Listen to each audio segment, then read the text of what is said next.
All right, we have our reporters Aisha Ismail in Cape Town, Manqoba Mchunu is in Johannesburg, and Letiwe Mdluli is in Durban for us. They've been tracking various stories for us throughout the course of the day. Let's start with you, Aisha.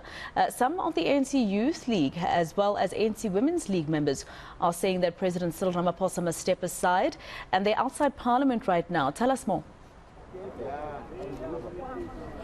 So, Maseha, I spoke to quite a couple of people outside here, and as you say, representatives from the ANC Youth League, representatives from the ANC Women's League, and also the eNCA veterans, and they're saying that they disagree with the decision taken by the NEC for the report from the independent panel to be rejected. They say it is for this reason that they came out to Parliament to come and demonstrate and to make their voices heard. They believe that President Cyril Ramaphosa must step aside. What we do see now is that some people are busy getting into the taxis to go back home because they say they've made their point. I did speak to a member of the ANC Youth League earlier, and this is what he had to say. Basically we are here to put across our stance as the ANC in general, and also as the ANC Youth League, Women's League, and all the leagues, that were resolute that the president must step aside, cleanse himself of all the allegations that are against him. There was a precedent here that was set where Dr. Jukskei was alleged to have benefited, in fact, from the VPS digital vibes. Dr. Jukskei stepped aside, cleansed himself, and came back again as a leader, and where he was found not guilty. That's the only thing that we want the president to do. He must step aside, cleanse himself from all these allegations that are against him. That's all that we are here for.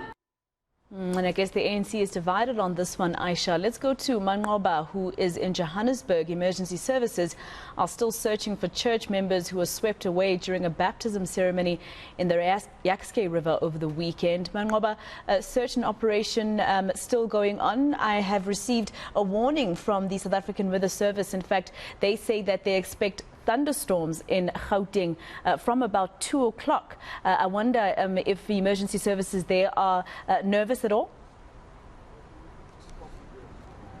Well, certainly, Maseko, you recall, of course, that yesterday the search had to be called off due to bad weather conditions in Johannesburg. But, of course, today we saw those search and recovery efforts continuing this morning. The teams going to the Jukskei River and searching for possible, churchgoers that could also be unaccounted for at this particular stage. We do know, Maseko, that there are 3 families that have come forward to emergency services that have said that they've not located their loved ones. So they are hoping that this search and recovery operations are going to continue to try and find those loved ones. But of course, it has been not an easy, recovery operation that was on because of the weather yesterday. But just to get an update, Masiko, I'm joined by Kolide Kumalo from EMS in Johannesburg. Thank you, Kolide, for your time. Just a quick update on what's the situation like so far. What is the search and operation like so far, and whether you're concerned at all about the weather?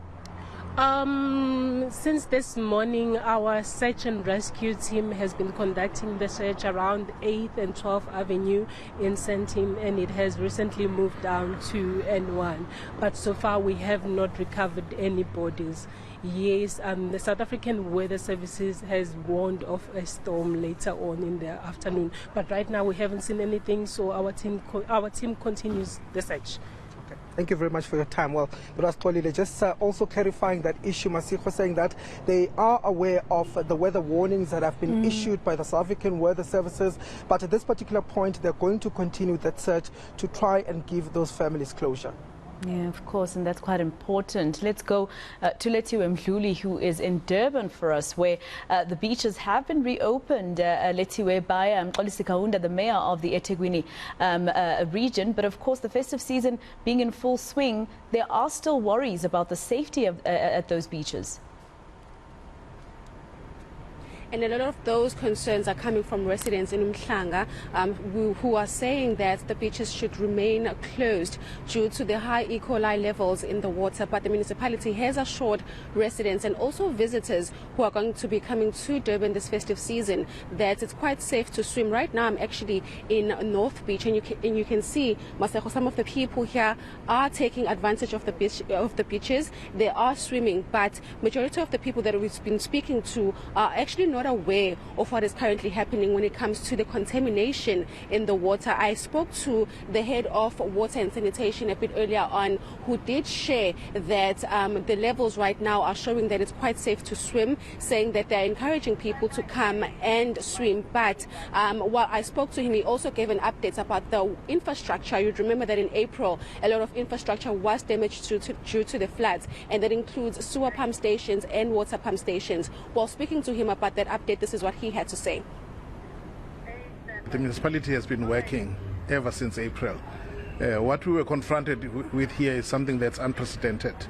Most of the infrastructure in the city was damaged. When I say damaged, it was underwater. The amount of water we had, if you look at Toyota, they've told us that their infrastructure was about 2 meters below water. You had about 2 meters worth of water that they had to deal with. So that was something unprecedented. So a lot of our infrastructure was underground, was buried. So just coming to Ohlange, let me correct what is out there, where people are saying that the pump station was not working even before the floods. That is not true. That pump station was working when the floods happened. The pump station was working. The pump station only stopped working after the damage that came from the floods. All right, that was your All Angles Lunchtime update on eNCA with reporters Aisha Ishmael, Manqoba Mchunu and Letiwe Mdluli.